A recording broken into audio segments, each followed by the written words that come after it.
안녕하세요. 저는 마흔 중반을 향해 가는 기혼 여성입니다. 결혼한 지는 14년 되었고 남편과 큰딸, 작은아들, 두 아이를 키우면서 살고 있습니다. 전에는 제가 일을 하고 있었던 직장인이라 동서가 시아버지, 시어머니와 같이 살고 있었습니다. 그런데 제가 믿고 있었던 그 동서가 사고를 일으켜서 경찰들까지 집에 오는 큰 사건이 일어나고 말았습니다. 그 후 결국 제가 일을 그만두고 얼마 전 시아버지가 돌아가셔서 홀로 되신 시어머니를 지금까지 모시고 살고 있습니다. 세상에 별별 사람이 다 있다고 하지만 그 사람이 남이면 그냥 이상한 사람인가 보다 생각하고 무시하면 그만이잖아요. 그런데 그 사람이 정말 어려운 시어머니라면 여러분들은 어떻게 하시겠어요? 저는 첫 애를 낳고 전업주부가 되고 싶은 욕심도 있었지만 바로 그 이상한 시어머니 때문에 울면서 겨자 먹기로 얼마 전까지 계속 직장을 다니고 있었습니다. 다른 분들은 전업주부가 되고 싶다는 저를 이해를 못 하실지도 모르겠습니다. 하지만 저의 친정 이야기를 들으면 조금 생각이 달라지지 않을까 해서 지금부터 제 친정 이야기를 좀 할게요. 저는 아버지, 어머니, 오빠, 저 그리고 남동생, 삼남매의 둘째로 자라났습니다.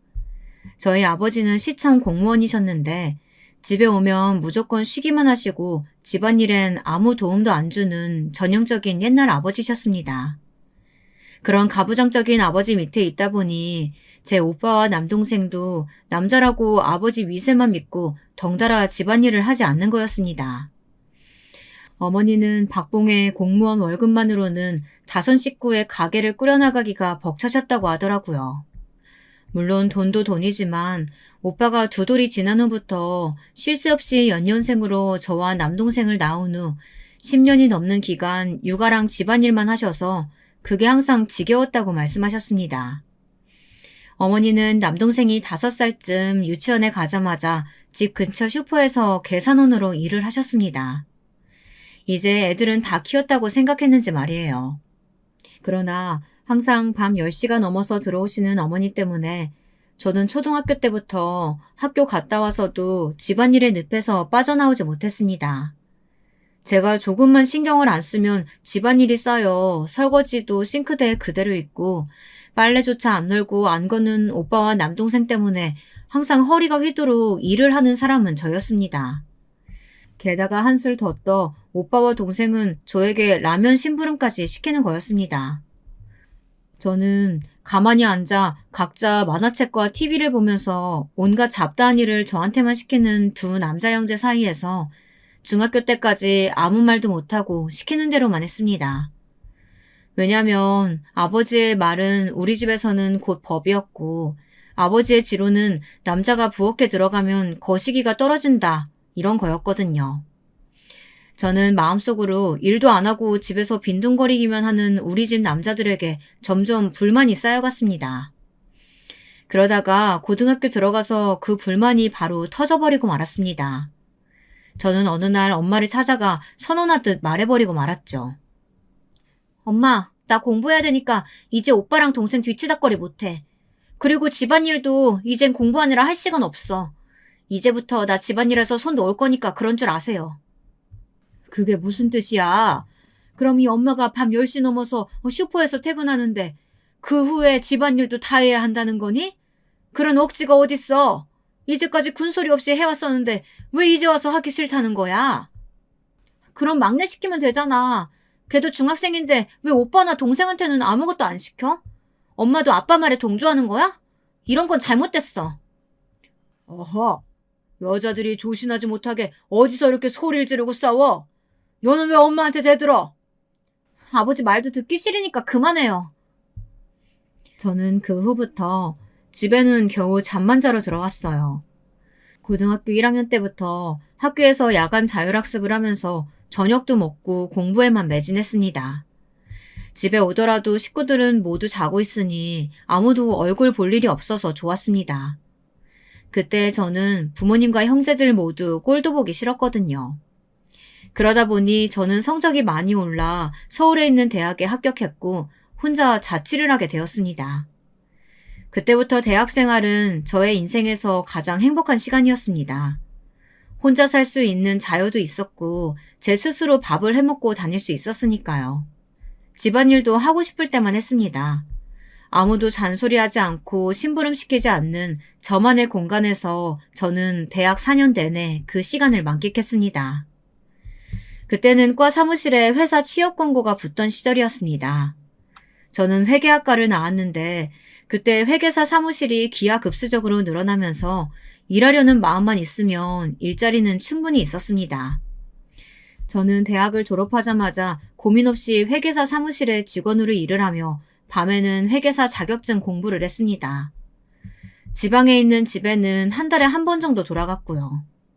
서울에서 취직하고 또 계속 살다 보니 본가로 돌아가는 것이 불편했습니다. 점점 저는 우리 가족 내에서 겉도는 사람이 되었습니다. 그러다가 저희 회사에 들어온 신입 회계사였던 남편과 만나서 결혼을 하게 되었습니다. 남편이 회계사였기에 저는 회계사 자격증 공부를 하다 그만두었습니다. 계속 시험에 떨어지는 저를 보다 못한 남편이 언젠가 사무실을 차리면 그 사무실에서 사무장 노릇하고 수입 관리를 하며 살면 되지 않겠느냐고 제안을 했었기 때문이었죠. 남편은 사실 저를 전업주부로 만들고 싶어 했지만 제 시부모님들은 제가 전업주부가 되면 장남인 남편의 밑에 들어가 살고 싶다고 하도 말들을 하셔서 저는 억지로라도 일을 해야만 했던 것이었습니다. 제가 일을 한다는 이유로 겨우 학과를 안 하고 있었으니까요. 시댁은 우리 친정과 비슷한 처지였습니다. 그러나 시댁에서 실권을 가진 분은 시아버지가 아닌 시어머니였습니다. 시어머니의 성격은 저희 친정아버지와 비슷한 분이었어요. 전형적인 옛날 시어머니 말이죠.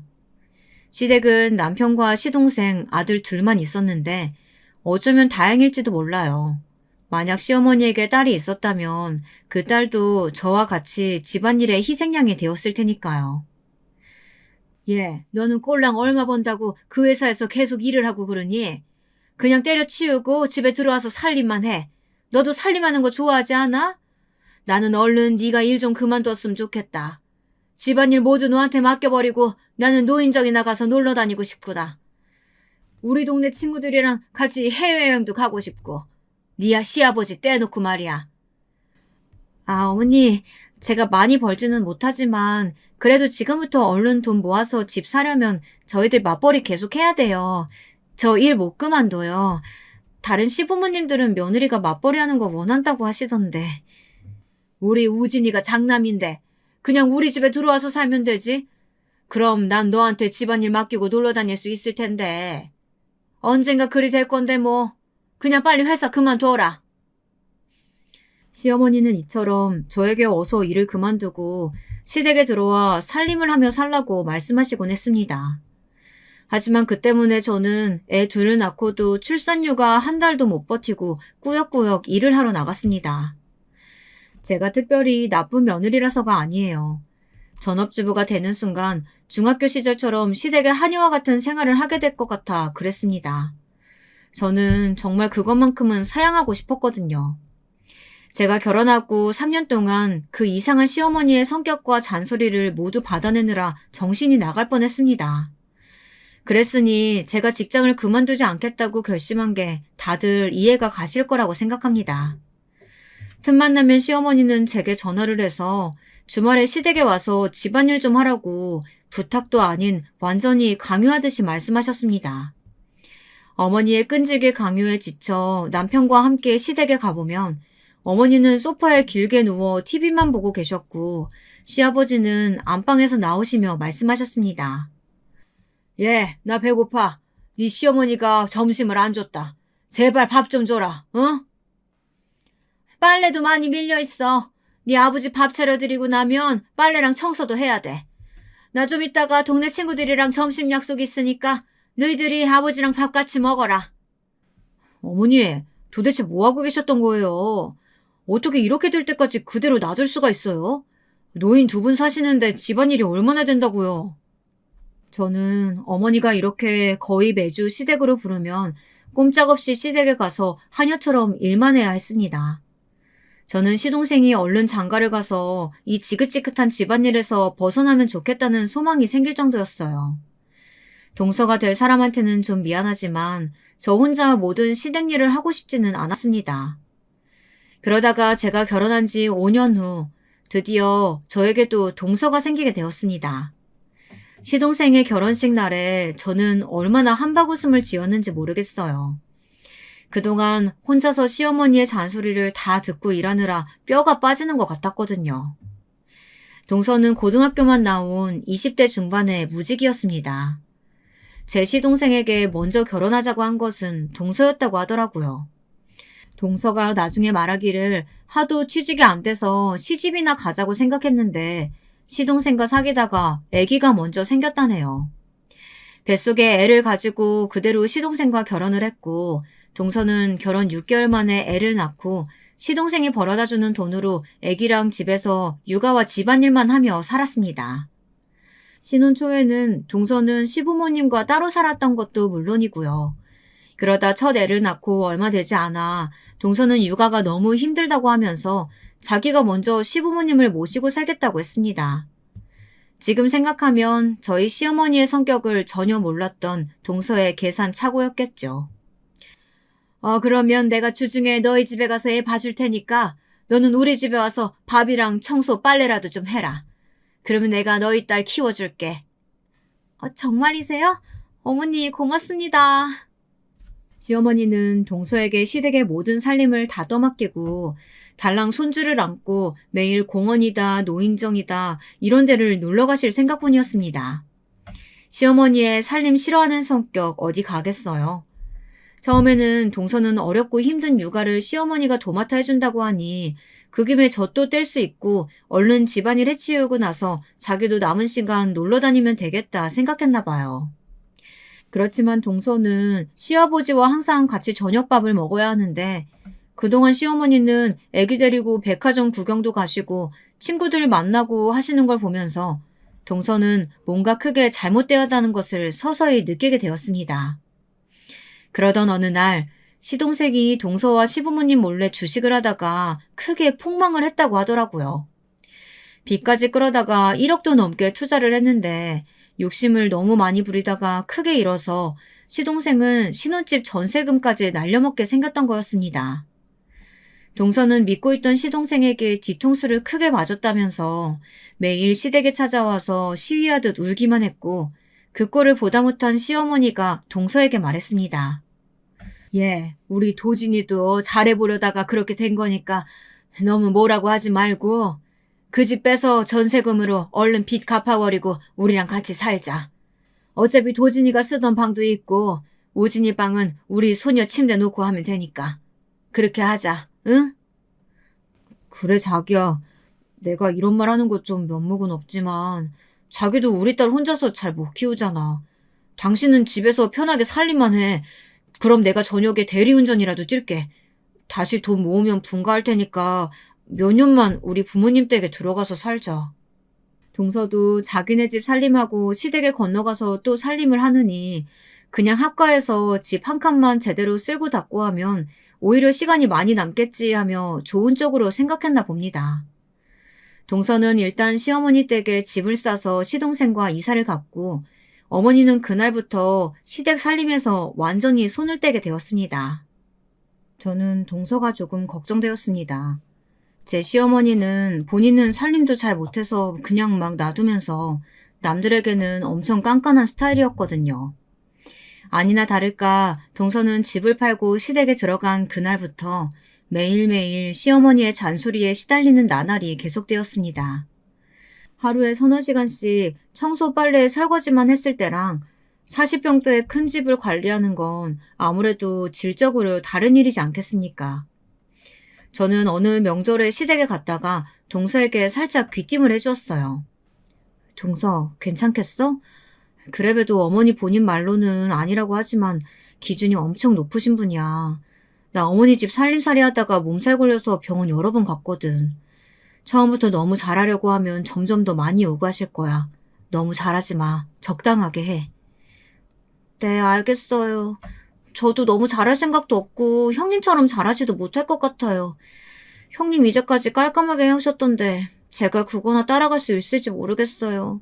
저 좀 많이 도와주세요. 주말에라도. 동서는 저에게 사정하듯이 말끝을 흐렸지만 저는 이제야 큰 짐에서 벗어났는데 동서의 그 말이 귀에 들어올 리가 없었습니다.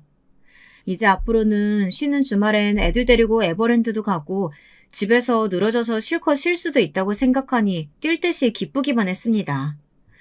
그 후로는 저는 용건이 있을 때만 가끔 시댁을 갔고 주말에는 발길을 딱 끊었습니다. 처음에는 우리 시어머니가 그렇게 동서를 괴롭히고 있는지도 몰랐습니다. 그런데 시동생네가 시댁에 들어와 산 지 1년쯤 지난 후 설날을 맞아 오랜만에 시댁에 가보니 동서가 눈 밑에 다크서클이 깊게 진 채로 마룻바닥을 닦고 있더라고요. 그 옆에서는 시어머니가 손녀를 업고 계속 밉살스러운 목소리로 잔소리를 하고 있었던 겁니다. 얘, 저기 구석에 아직 먼지가 까맣게 있는 거 안 보이니? 그리고 너 걸레 손으로 빨라고 했잖아. 손으로 빨고 걸레를 표백제 넣고 삶아야 될 거 아니야. 딱 보면 걸레가 아직 때가 다 안 졌다. 그냥 세탁기 넣고 돌린 게 다 티가 나. 어머니, 저 왔어요. 저는 뭐 하면 될까요? 큰애 왔니? 너는 찬장에 나무재기 꺼내서 닦고 전 부칠 준비해. 어머니, 저도 걸레질 그만하고 형님이랑 전 부칠 준비하면 안 될까요? 저 무릎이 너무 시큰거려요. 요즘 누가 무릎 꿇고 그냥 수건으로 마룻바닥을 닦아요. 예, 네가 안 하면 그럼 누가 하니? 네 형님 시킬 수도 없고 너밖에 할 사람 없는걸. 동서는 입을 삐죽거리면서도 시어머니가 한번 무섭게 째려보자 다시 무릎 꿇고 앉아 바닥을 닦아야 했습니다. 그동안 많이 참고 있었는지 동서는 설날 밤에 제사가 시작되자 눈물이 그렁그렁해서 자기 방에 들어가 아예 나오질 않더라고요. 시동생은 동서가 울던 말던 신경도 안 쓰이는지 제사 끝나고 식구들과 밥을 먹으면서 웃고 떠들고 있었습니다. 저는 남편에게 가만히 귓속말로 물었습니다. 여보, 동서 몸 안 좋은 거 아니야? 왜 저녁도 안 먹고 들어가서 아직 나오지도 않는데? 서방님한테 동서 좀 보고 오라고 얘기 좀 해봐. 그냥 놔둬. 부부간의 문제는 가족들이라고 함부로 충고하고 그러는 거 아니래. 괜히 긁어부스럼 만들 수도 있으니까. 재수씨가 컨디션 괜찮아지면 알아서 나오겠지. 저와 남편이 시어머니 몰래 수근거리고 있었는데 그걸 또 어떻게 들었는지 시동생이 옆에서 말을 붙이더라고요. 왜? 우리 여보가 좀 아픈가 봐. 일주일 전에 밥도 잘 못 먹고 울렁거린다고 희한하게 한겨울에 딸기를 찾더라고. 소방님, 그거 입덧 아니에요? 둘째 생긴 것 같은데. 동서가 뭐라고 안 해요? 한번 들어가서 물어봐요. 네? 둘째? 입덧이요? 우리 여보 임신했을 때 막 뭐든지 잘 먹고 구역질한 적도 없었는데. 그건 케이스마다 다른 거죠. 둘째는 또 달라요. 저도 그랬고. 얼른 들어가서 동서 위로도 해주고 딸기도 구해다 줘요. 서방님은 제 말을 듣고 뭔가 생각난 듯 허둥지둥 방으로 들어가 동서를 데리고 나오며 쑥스러운 듯 시어머니에게 동서의 임신 소식을 알렸습니다. 동서는 그때도 울다가 나왔는지 눈두덩이가 젖어 있더라고요. 시어머니는 첫째가 돌이 겨우 지났는데 벌써 둘째를 임신한 동서에게 그다지 좋은 말이 안 나온다며 앞으로 애 둘을 어떻게 볼 것이며 둘째도 딸이면 어떡하느냐고 막말을 하시는 거 아니겠어요? 애들 터울이 안 지면 동성일 가능성이 높다고 하시면서요. 나중에 듣기로 동서는 축복받아야 마땅한 임신을 하고도 시어머니의 잔소리를 들어야 하냐며 기분 나쁘다고 서방님에게 불평을 했다고 하더라고요. 어쨌든 시어머니를 제외한 우리 모든 식구들은 동서의 둘째 임신을 축하해 주었습니다. 시아버지는 동서에게 임신 축하금이라며 30만 원이 들어있는 봉투를 주셨다고 하더라고요. 사실 저는 그 말을 듣고 동서에게 조금 질투가 났습니다. 저는 애 둘 낳을 동안에 시아버지로부터 돈 한 번도 받은 적이 없었거든요. 동서는 그때 임신 초기라 아무래도 우울증 초기였던 것 같아요. 시어머니가 혼낼 때마다 울었고 시어머니가 집에 없으면 밥을 먹으면서도 울고 시아버지 앞에서도 눈물을 보이곤 했다는 거였습니다. 그래서 그런 동서의 모습이 불쌍해서 시아버지가 돈을 줬던 게 아닌가 생각이 되어요. 동서도 어느 정도 마음을 추스르고 제법 배도 불렀을 때였던 것 같습니다. 입덧도 어느새 사라지고 평소 먹는 양보다 많이 먹게 된 동서는 시도 때도 없이 시동생을 졸라서 떡볶이가 먹고 싶다, 족발이 먹고 싶다 하면서 밤마다 둘이서 야식을 먹었던 모양이에요. 그건 역시 시아버지는 그냥 눈 감고 넘어가 주셨지만 제 시어머니는 절대 그럴 분이 아니셨어요. 어느 날 시동생이 퇴근하면서 동서가 시켰다고 또 김밥과 순대를 사오자 시어머니는 그날따라 폭발을 하셨나 봅니다. 얘, 너는 얼마나 먹으려고 작정이니? 저녁을 안 먹은 것도 아니고 너 그렇게 급 살찌면 애기 낳기 힘들어져. 요즘은 임산부들도 몸매 관리한다고 별로 많이 먹지도 않는다던데 너는 왜 그렇게 많이 먹어? 내가 먹고 싶어서 그러는 건 아니지만 한 번도 시어머니 뭐 드시고 싶냐고 물어본 적 있어? 어쩌면 너는 너랑 네 남편밖에 모르니? 어른들 모시고 살면서 그렇게 싸가지가 없어서 어디다 갔어? 왜 또 그래? 둘째가 얼마나 마음이 허하면 먹는 걸로 풀려고 하겠냐고. 그냥 좀 내버려둬. 당신한테 또 기빨리고 나면 그깟 살 금방 빠질 텐데. 당신이 살찌는 것도 아니구만 뭐가 걱정이야. 동서는 임신기간 내내 시어머니의 크고 작은 심술들을 모두 받아내면서 살얼음판을 걷는 것 같았다고 하네요. 그 스트레스 때문인지 동서는 뱃속의 둘째가 여가인 채로 돌아오지 않아서 제왕절개를 어쩔 수 없이 했다고 하더라고요. 첫 애는 자연분만으로 나왔는데 수술을 하게 되었으니 동서가 얼마나 억울했을지 저도 충분히 예상할 수가 있었습니다. 동서는 또 딸을 낳았습니다. 그랬더니 시어머니는 마음에 안 든다고 한 집에 하나는 아들이 있어야 되지 않겠느냐고 하면서 겨우 수술을 마치고 깨어난 동서에게 셋째 낳으라고 압박을 주셨다고 하네요. 참 기가 막힌 시어머니 노릇 아닌가요? 아들 낳는 게 부부의 마음대로 되는 것도 아닌데 말이에요. 여러분은 어떻게 생각하세요? 우리 시어머니 간섭이 너무 지나치지 않으신가요? 동서가 둘째를 낳고 산후조리원에 가려고 하는데 그것조차 시어머니는 못마땅하게 생각하셨다고 합니다. 그 돈을 어머니에게 주면 더 잘할 수 있다고 하시면서 끝까지 조리원 비용이 아깝다고 하셨답니다. 그래도 동서는 이번에 마지막 산후조리가 될 거라고 하면서 고집을 꺾지 않았대요. 동서의 그 마음은 저도 이해를 해요. 하지만 이제 겨우 2돌 된 첫째도 시댁에 놔두고 아기랑 둘이서 조리원에 꼭 들어가야만 했을까요? 저는 애 둘을 낳고도 한 달 만에 다시 직장에 복귀하느라 제대로 된 산후조리를 못했거든요. 그래서 매년 10월이 지나고 쌀쌀한 바람이 불 때마다 뼈마디가 시큰거리곤 했습니다. 그런데 동서는 시동생에게 어떻게 알랑방귀를 뀌었는지 몰라도 시동생은 300만 원이 넘는 조리원 비용을 다 대주면서 3주간이나 산후조리를 하라고 했다고 하더라고요. 그런 면에서 동서는 저보다 좀 더 나은 대접을 받은 것 같아 부러웠습니다. 그런데 문제는 동서가 집에 돌아온 후부터 시작되었습니다. 시어머니는 돈을 아껴야 한다면서 동서에게 모유수유와 천기저귀 쓰는 것을 강요하시기 시작했습니다. 동서는 첫애 때도 젖을 일찍 떼서 모유가 거의 없는 편이었거든요. 그런데 시어머니는 어디서 구해야 하는지 동서에게 붕어즙, 족발 삶은 물 같은 이런 비릿한 음식들을 먹이면서 그렇게 모유에 집착을 하셨다고 하더라고요.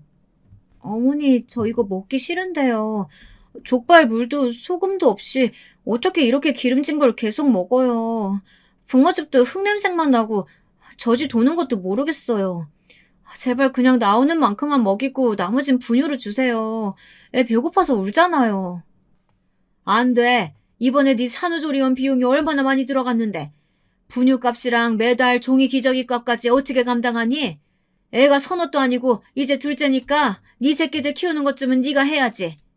난 이제 네 애들 육아에서도 좀 자유로워지고 싶구나.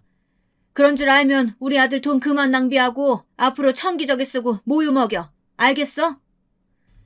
어머니, 제발 그만 좀 하세요. 제가 지금 시댁에서 얹혀 산다고 너무 홀대하시는 거 아니에요? 이러니까 제가 분가하자고 남편한테 맨날 그러는 거잖아요. 어머니, 저 한여로 부려먹으려고 며느리를 들이신 거예요? 제가 이 집에 애 낳아주고 살림살이 해주러 온 사람은 아니잖아요.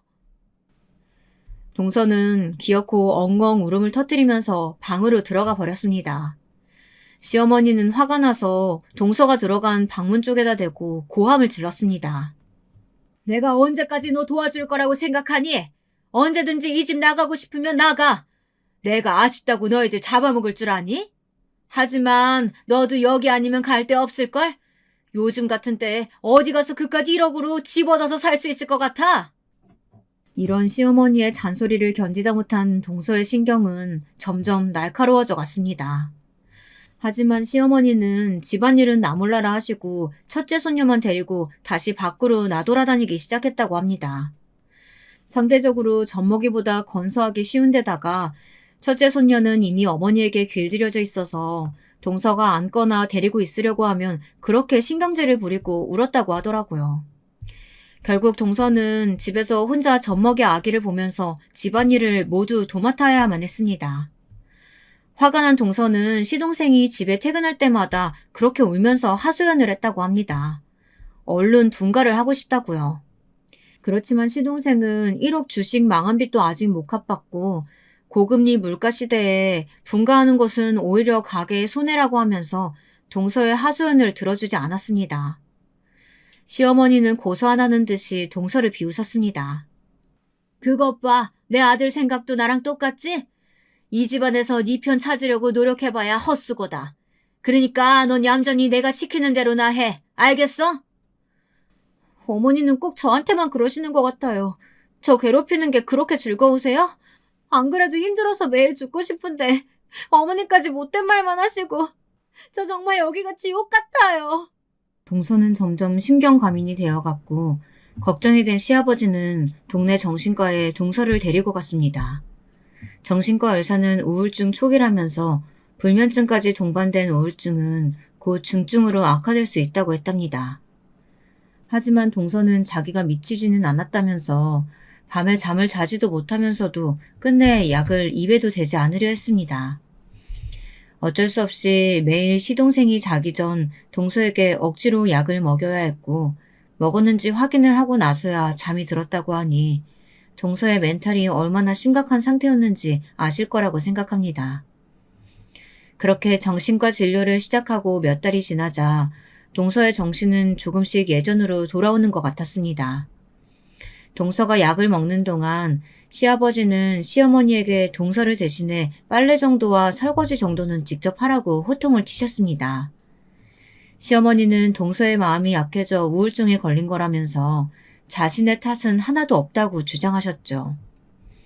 그러나 제가 보기에도 동서는 시어머니에게 점점 가스라이팅을 당하고 있는 것 같았습니다. 저도 동서가 불쌍했지만 시어머니가 얼마나 고약한 사람인지 제가 너무나도 잘 알고 있었기에 도저히 시부모님을 대신 모시겠다는 말은 나오지 않았습니다. 남편 역시 시어머니의 인성을 잘 알고 있었기 때문에 동서가 혼자 시어머니의 화풀이와 잔소리를 다 받고 있는 것을 알아도 시동생에게나 동서 좀 도와주라고 충고하는 것 정도였습니다. 첫째인 자기도 시어머니의 비위를 도저히 못 맞추겠다는 것이었죠. 동서가 우울증 약을 먹은 지도 6개월이나 지났습니다. 동서는 겉으로 보기엔 명랑한 사람처럼 행동하고 있었지만 시동생에게 매일 밤 분가하자고 조르며 죽을 것 같다고 했다고 하더라고요. 덕분에 아기 보는 일에서 벗어났고 밤에 잠을 잘 자게 되었다고 하면서 동서는 이제 약을 안 먹으려고 또 요리조리 피하고 있었나 봐요. 시동생도 매일 자기 전에 약 먹었는지 검사하는 게 피곤했는지 점점 빼먹게 되었다고 합니다. 작년 8월 말쯤 음력으로 하는 시아버지 생신이 있었습니다. 저와 남편은 그날 회사가 늦게 끝나서 거의 7시쯤 겨우 밥만 먹으러 시댁에 갈 수 있었는데요. 동서는 아침부터 시어머니에게 시달렸는지 흐리멍텅한 눈으로 저에게 겨우 인사를 하는 것이었습니다. 그런데 동서의 분위기가 심상치가 않더라고요. 형님 오셨어요? 조금만 일찍 오시면 안 되나요? 아침부터 이 음식들 제가 다 했어요. 그런데 아무도 안 도와줬다고요. 남편도 일 쉬고 집에 있는데도 설거지 한 번을 안 해주고 제가 정말 살 수가 없어요. 미안해 동서. 하지만 나도 직장에서 일 많아서 엄청 시달리고 하는데 꼭 그렇게 싸가지 없게 말해야 했어? 어쨌든 못 도와준 거 미안해. 저녁 먹고 설거지는 내가 할게. 들어가 쉬어. 그러게 말이다. 제가 요즘 다시 우울증이 도지는 것 같더라. 그러니 큰애 네가 좀 참아. 네 시아버지가 나보고 어찌나 집안일 하라고 난리를 치시던지 그 많은 애기 빨래를 내가 다 했다니까? 누구는 안 피곤한 줄 아나 정말. 시어머니는 진짜 100년에 한 번 그렇게 집안일 했다는 거 다 알고 있는데도 그새를 못 참고 생색을 내며 동서를 욕하시는 거였습니다. 저는 저녁을 먹는 내내 분위기도 싸하고 꼭 굵은 모래알을 씹는 것 같은 느낌이었습니다. 얼른 설거지나 하고 집에 가야겠다고 생각했는데 시동생이 저를 잡는 것이었어요. 형수님, 저 좀 살려주세요. 요즘 왠지 모르게 와이프가 신경이 더 날카로워지는데 어떻게 해야 될지 모르겠어요. 제발 바로 가지 마시고 형수님이 와이프 만나서 좋게 위로 좀 부탁드려요. 네? 제 말은 뭐가 됐든 이제 안 먹혀요. 알았어요, 서방님. 제가 도움이 될지는 모르겠지만 동서 얘기는 들어줄게요. 저 역시 아까 동서의 무례한 행동이 기분이 나빠진 터라 시동생의 부탁이 좀 거슬리긴 했지만 우울증이 심해졌다고 하는 동서를 그대로 둘 수는 없었기에 저는 방문을 두드려 보았습니다. 동서, 방에 있어? 나랑 얘기 좀 해. 그러나 방 안에서 희미하게 아기 울음소리만 났고 그 외에는 아무 소리도 들리지 않았습니다. 둘째 조카의 울음소리가 점점 거세지자 저는 걱정이 되어 방문을 마구 두들기고 말았습니다. 동서의 방문은 잠겨 있었고 아기는 점점 크게 울고 있었어요. 동서, 내 말 안 들려? 애기 울고 있는데 뭐 하는 거야? 저는 급하게 시동생을 불러 보조키로 문을 따고 들어갔습니다. 그랬더니 아기는 침대에서 혼자 목이 끊어져라 울고 있는데 동서는 바닥에 누워 헤드폰을 쓴 채 눈을 감고 잠들어 있는 것이었습니다. 제가 동서를 흔들어 깨우자 초점이 없는 눈으로 동서는 헤드폰을 벗더니 물었습니다. 무슨 일이에요? 제가 또 뭐 해야 하는 일이라도 있어요? 동서, 애기 키우면서 아무 소리 안 들리게 헤드폰 쓰고 있으면 어떡해? 애기 우는 소리도 안 들리잖아. 애 때문에 잠을 못 잔 지 3일이 넘었어요. 매일 밤마다 힘들어 죽겠는데 아무도 도와주는 사람이 없다고요. 저도 잠을 자야 제정신으로 살죠.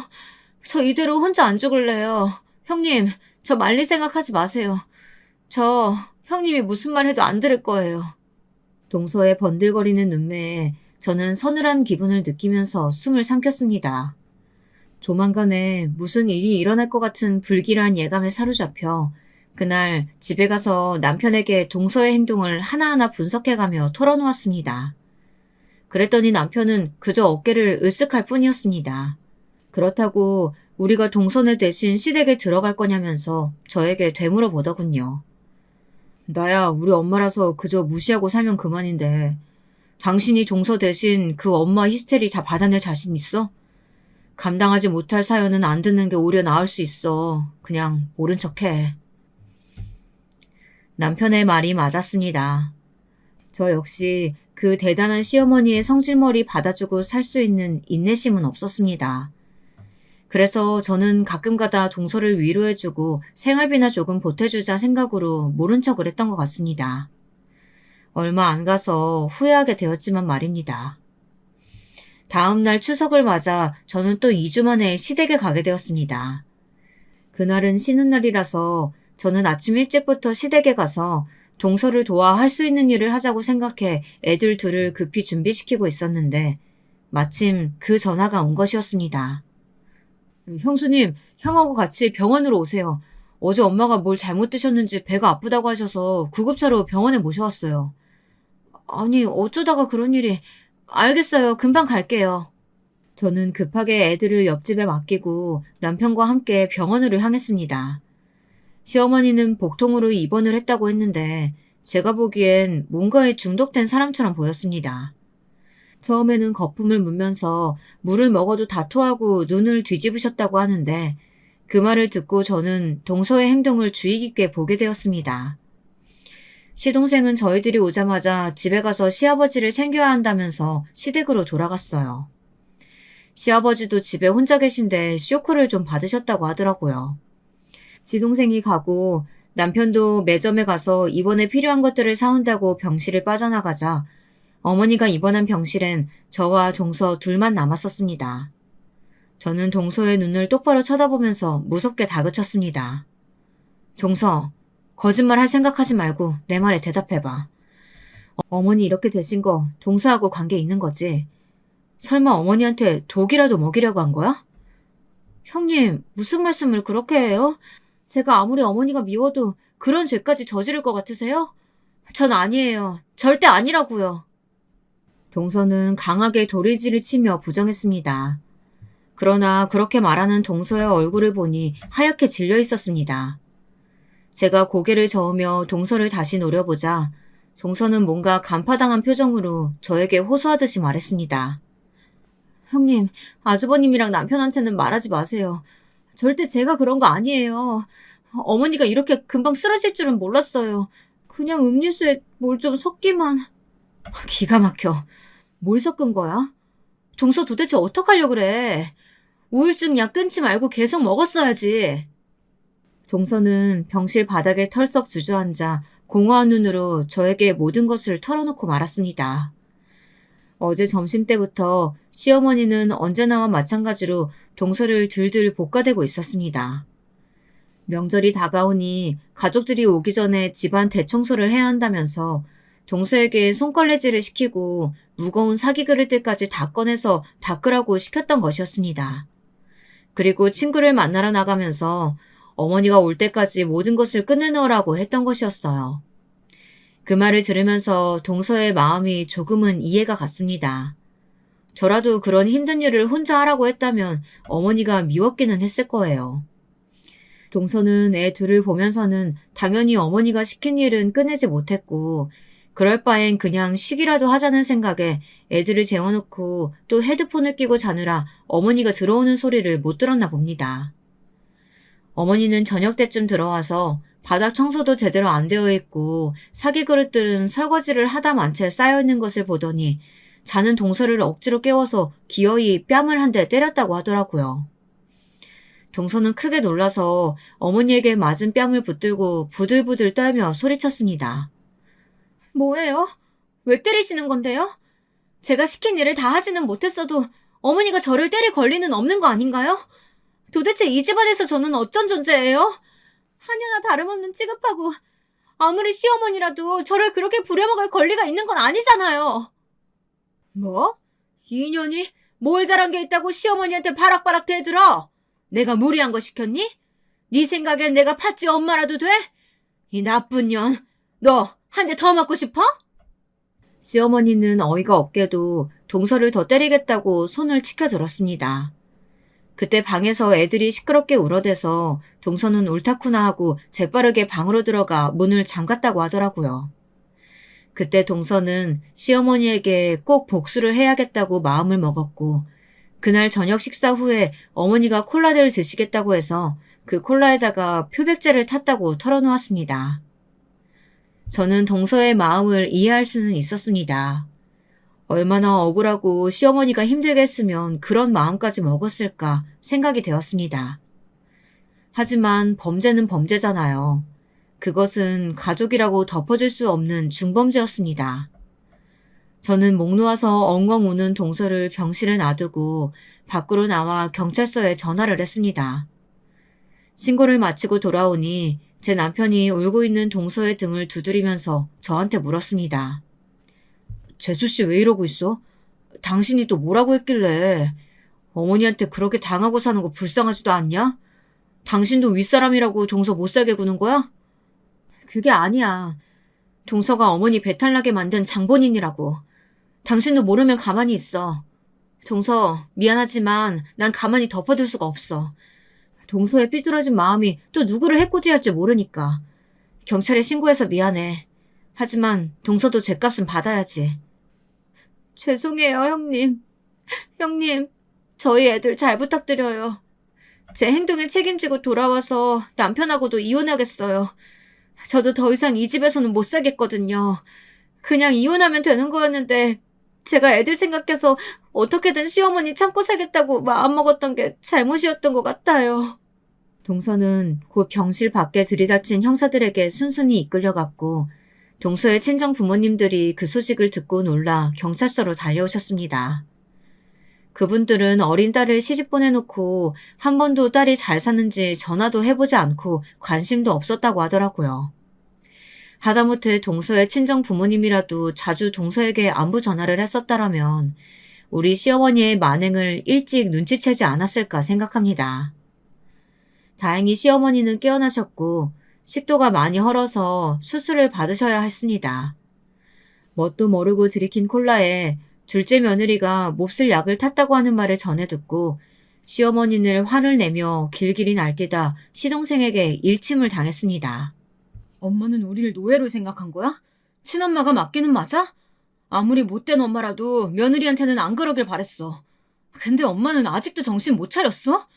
얼마나 징그럽게 못살게 괴롭히면 착한 애가 엄마한테 그런 짓을 해. 며느리 눈돌게 한 건 엄마 잘못이야. 나 이제 엄마랑 같이 안 살아요. 우리 애들 데리고 집에서 나갈 거니까 그런 줄 알아요. 애들 엄마는 나랑 이혼할 거라고 하지만 난 엄마를 버리면 버렸지 그 사람은 못 버려. 그러니까 살면서 나 볼 생각하지 마요. 시동생은 그 말을 남기고 시어머니의 병실을 나갔습니다. 수술 후 목에 튜브를 꽂고 있던 시어머니는 아무 말도 못했지만 눈을 감고 눈물을 흘리며 뉘우치신 것 같았습니다. 처음에 동서를 잡아먹을 듯이 날뛰던 때와는 조금 다른 모습이었습니다. 친아들마저 어머니에게 등을 돌리니 그제서야 어머니도 깨달은 것이 조금은 있었던 모양이었어요.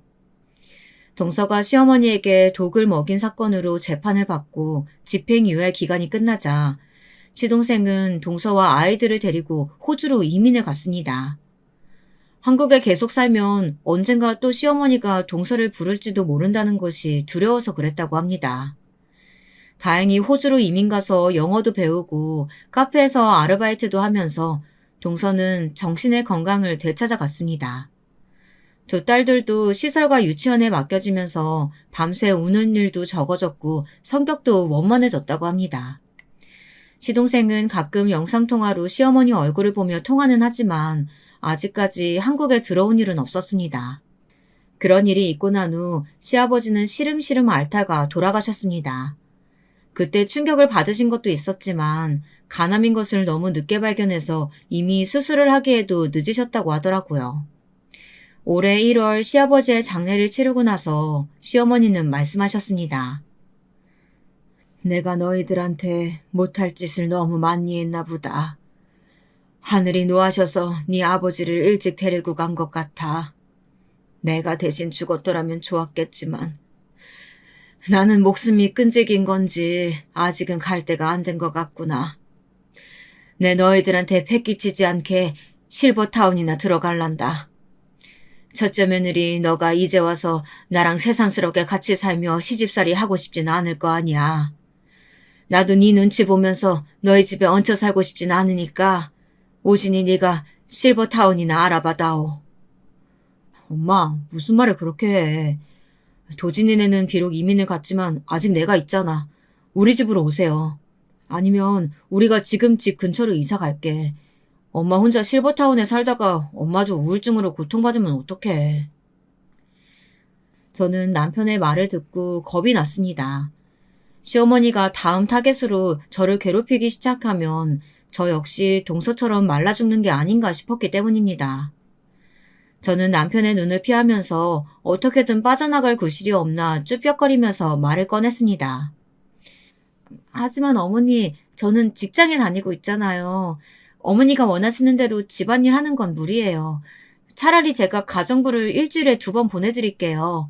그러면 어떠세요? 네? 당신도 괜찮지? 저는 이를 악물며 남편에게 눈짓을 했지만 남편은 막무가내로 시어머니를 저희 집으로 오게 만들고 말았습니다. 그리고 저에게 다짜고짜 회계사무소 일을 그만두라며 설득을 하기 시작했습니다. 저는 전업주부가 되는 것이 소원이긴 했지만 시어머니를 모시면서 시집살이를 하고 싶지는 않았어요. 시어머니도 저희 부부간에 끼어 며칠 눈치를 보시다가 다시 실버타운 이야기를 꺼내놓으셨습니다. 내가 아는 동네 친구도 영감 죽고 나서 혼자 실버타운 들어갔는데 아무 신경 쓸 거 없다고 좋아하더라. 집안일 할 필요도 없고 거기서 새끼 밥도 나오고 한다니까 너무 부정적으로만 생각하지 말고, 응? 우진아, 엄마가 실버타운 들어가면 주말마다 보러 오면 되잖아. 아니, 엄마가 자식이 없는 것도 아닌데 왜 거길 들어가야 하냐고. 당신 정말 일 그만 안 두면 나랑 이혼해. 나는 장남으로서 우리 엄마가 내팽개치는 꼴은 못 봐. 결국 남편의 고집으로 저는 일을 그만두게 되었고 매일 시어머니의 눈치를 보면서 살게 되었습니다. 동서와 같이 살 때나 저의 신혼 때처럼 시어머니가 심하게 시집살이를 시키진 않지만 아직도 저에게는 그때의 트라우마가 남아 있습니다. 하지만 저희 집에 오신 후부터 시어머니는 못하시는 집안일이지만 빨래와 설거지 정도는 저희 집에서 열심히 하고 사십니다. 시어머니의 예전과 조금 달라진 모습을 보고 나서 저도 이왕 같이 살게 된 거 시어머니와 함께 사우나도 가고 마트에 장도 보러 가면서 조금씩 마음에 쌓인 벽을 허물어 보려고 노력하고 있는 중입니다. 동서가 마음에 병이 들어 이런 끔찍한 일이 생겼지만 어머니가 변하지 않는 이상 언젠가 한번 터질 일이었습니다.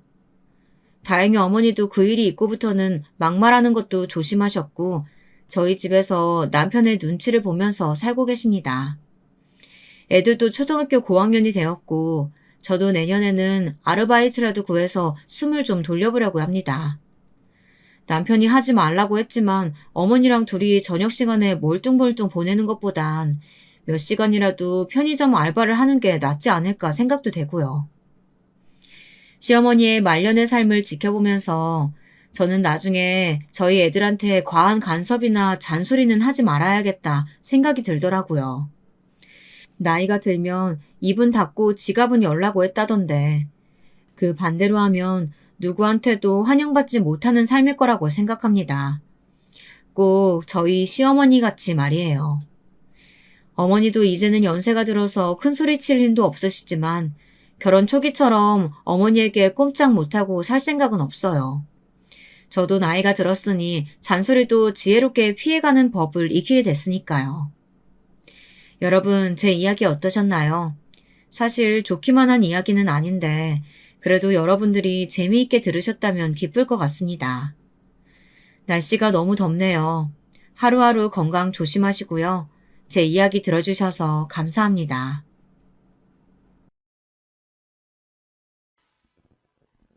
안녕하세요. 전 50대 후반으로 들어서고 있는 평범한 여성입니다.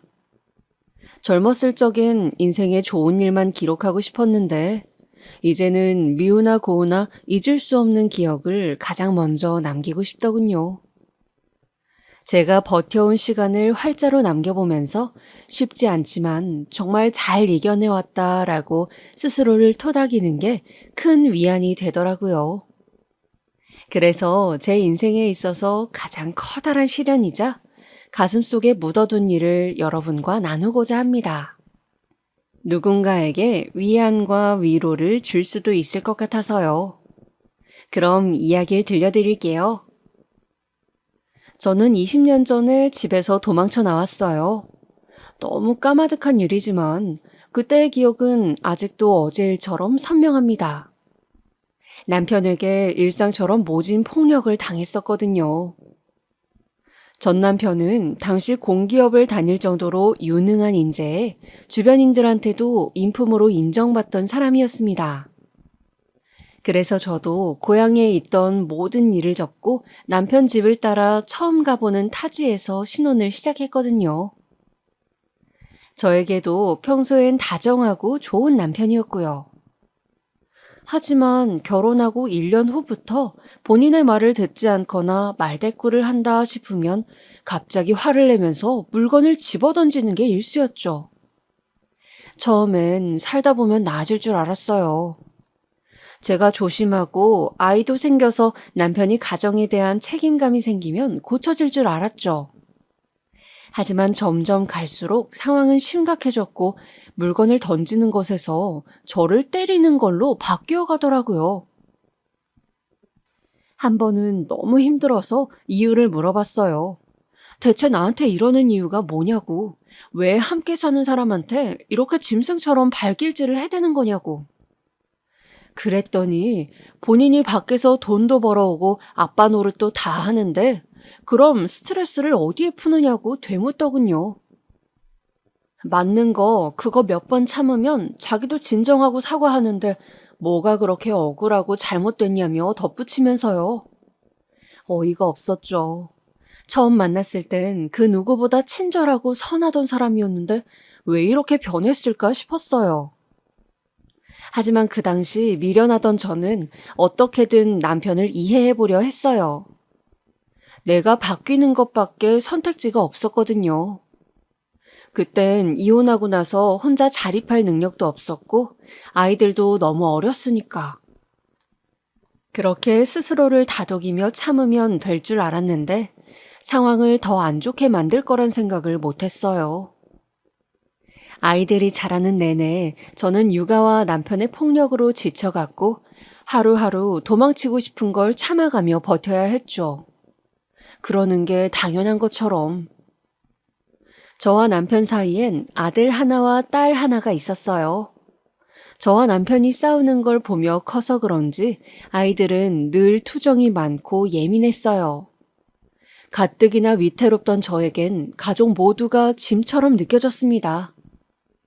하지만 제 핏줄인지라 차마 모질게 떠날 수 없으니 밤마다 어린아이들을 붙잡고 참 많이 울었던 것 같아요.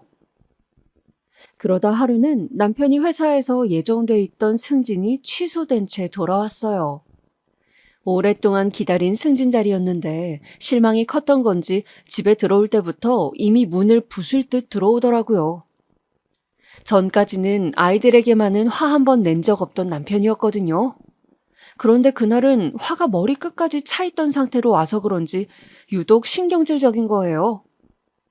저는 혹여나 심기를 건드릴까 조심스럽게 저녁 준비를 했어요. 제가 바쁘게 움직이면서 신경을 못 써주니 아들이 심심했던 건지 남편에게 달라붙으려 했죠. 평소 같으면 적당히 대꾸하고 피했을 남편이지만 그날은 거칠게 아이를 떨어뜨리려고 하더라고요. 그런데 아이가 화가 난 건지 남편 다리를 물었고 남편은 이성을 잃고서 아이를 제 쪽으로 들어 던져버렸어요. 그 순간 아이를 받아내느라 끓고 있던 냄비를 쏟았고 저는 팔에, 아이는 다리에 큰 화상을 입게 됐습니다. 그렇게 크게 다쳤는데도 그 모습을 다 보았으면서도 남편은 아무 말 없이 방으로 들어가 버리더라고요. 저는 다친 팔로 아들을 업고 병원으로 무작정 달려갔습니다. 그 추운 겨울날 맨발로 병원을 찾아 뛰어갔던 기억을 떠올리면 아직도 그 너덜거리던 팔이 생각나 마음이 저릿하네요. 그날은 다시는 기억하고 싶지 않았어요. 그날 저녁 아이가 입원을 하자 남편이 찾아와 울면서 아이에게 사과를 하더군요. 자기가 잠시 미쳤던 것 같다고 다시는 다치게 하지 않겠다 약속하며 눈물을 흘리는데 그 와중에 저는 안중에도 없더라고요. 아들이 치료하고 나올 때 동안 걱정하는 마음으로 지켜보느라 신경 쓰지도 못했던 팔에선 진물이 뚝뚝 떨어지고 있었는데 말이죠. 남편과 내 팔을 번갈아 보다가 생각했어요. 아, 이제 그만해야겠다. 몸 아픈 건 괜찮지만 저 사람을 보고 있는 내 마음이 다 지디겨 타버릴 것 같으니까. 그제서야 저는 남편과의 이혼을 결심했어요. 물론 남편은 쉽게 요구를 받아들이지 않았죠. 사회적 체면도 있고 아이들도 있으니까. 처음엔 어이없이 웃어 넘겼지만 제가 진심이라는 걸 알고서는 그때부턴 강압적으로 저를 입막음 시키더군요. 제가 굴하지 않고 계속해서 이야기를 꺼낼 때마다 더 큰 폭력으로 이어졌고 전 맞으면서도 제발 헤어져 달라고 애원했어요. 이 집에서 벗어나지 않으면 이제 정말 미쳐버릴 것 같았으니까. 그러자 오히려 남편은 저를 방에 가둬두고 내보내지 않았어요. 그때마다 저는 더 크게 저항했고요. 그렇게 여느 때와 같이 남편과 싸우던 날 아이들이 방에서 뛰쳐나오더니 저에게 매달리며 가지 말라고 울더라고요. 아마도 제가 나가고 싶다고 소리치는 걸 들은 것 같아요. 엉엉 우는 아이들 눈물 닦아주니 저도 조금이나마 이성을 되찾을 수 있었습니다. 그래서 이 아이들이 학교 갈 때까지만 어떻게든 참자는 마음으로 죽은 사람처럼 지냈어요. 몸은 움직이지만 마음은 시들어버린 채로. 그때 저는 정말이지 산송장 같았어요. 어떤 날은 문득 깨어보니 제가 앞치마를 하고선 동네 놀이터 그네에 앉아있더군요. 놀러 나가겠다는 아이들을 내보내고서 돌아가던 길 같은데 무슨 정신이었던 건지 놀이터로 와서 멍하니 있었던 거예요. 그렇게 집으로 돌아가지도 다른 곳으로 가지도 못한 채 하염없이 그네에 앉아 있었어요. 제가 갈 수 있는 곳이 아무 데도 없었거든요. 그렇게 첫째 아들이 12살, 둘째 딸이 8살이 되던 해에 저는 집에서 도망쳐 나왔습니다. 얼굴을 보면 차마 못 갈 것 같아서 아이들을 일찍 재우고 남편이 술에 취해 잠든 걸 확인하자마자 짐을 챙겨 나왔어요. 생각보다 너무나 손쉬웠습니다. 2년 전부터 미리 싸둔 짐은 옷장 안에 그대로 있었으니까요. 그렇게 미친 듯이 뛰어나와 사촌 언니 집으로 도망쳤어요. 마음의 안정을 취할 때까지 언니와 함께 몇 달을 지내며 저는 방을 구해서 나왔죠. 3평 남짓한 좁은 방에서 저는 생애 가장 큰 자유를 느꼈습니다. 처음으로 내 공간이 생겼다는 생각에 눈물이 멈추지 않더군요. 집을 얻어 들어간 첫날 아무것도 없는 방에서 짐을 끌어안고 잤는데도 행복해서 울었습니다. 그렇게 30대 후반에야 작은 방 한 칸에서 시작한 날들이 흐르고 흘러 저는 평범하게 주름진 할머니가 되어가고 있네요. 혼자 보낸 시간이 20년이라 그다지 재미없는 세월이었지만요. 지금은 방 2개가 있는 집에서 작은 강아지를 기르며 살아요. 제 또래 나이 든 사람들만 받아주는 잡화점에서 틈틈이 일도 하고 있고요. 결국 남편도 저와 이혼해 주었습니다. 참 오래도 걸렸죠. 지금은 고된 일상도 내성이 생겨서 어떤 일에도 무뎌져 그럭저럭 평온한 날들을 보내고 있는 듯 하지만 사실 전 그간의 시간 동안 아이들 생각으로 편히 밤잠에 든 적이 없었어요. 밤마다 아이들의 울음소리, 나를 원망하는 째진 그 목소리가 이명처럼 귀에 아른거렸거든요. 너무나 보고 싶어서 몇 번 몰래 집 근처로 찾아간 적도 있었어요. 하지만 멀리서만 바라볼 뿐 다가갈 수가 없었습니다. 바로 눈앞에서 마주하면 손을 잡고 얼굴을 어루만지고 싶고 함께 있고 싶고 그래서 아이 곁에서 떠날 수 없게 될까 봐요. 그럼 또 예전 그 지옥 같던 날로부터 벗어날 수 없을 것 같았어요. 경제적으로 안정돼 있고 아이들에게만큼은 끔찍이 잘해주는 남편이었지만 전 언제나 가난했고 지난날의 상처로 많이 쇠약해진 상태였습니다. 그러니 저에겐 선택지가 없던 셈이나 마찬가지였죠. 누군가는 변명이라며 저를 손가락질할 수 있겠지만 최악에서 더 최악으로 가지 않기 위해서는 어쩔 수 없었습니다. 아마 과거로 돌아가더라도 저는 똑같은 선택을 했을 거예요. 아마 그렇게 전 늘 죄책감이란 덫에서 벗어나지 못했던 것 같아요. 혼자 살고 있으니 다정하게 다가오는 사람도 몇 있었지만 두고 온 아이들 생각 때문에 매번 결혼이란 약속 앞에선 돌아설 수밖에 없었습니다. 아이들이 언젠가 나를 찾았는데 내 옆에 누군가 있다면 실망하지 않을까 하는 바보 같은 생각 때문에요. 한 번은 이혼해서 아이 하나를 키우던 사람이 저에게 다가왔어요. 너무나 착하고 순진해서 여자를 모르던, 그래서 나를 더 소중히 다뤄주려고 하던 전 남편과는 완전히 다른 사람이었죠.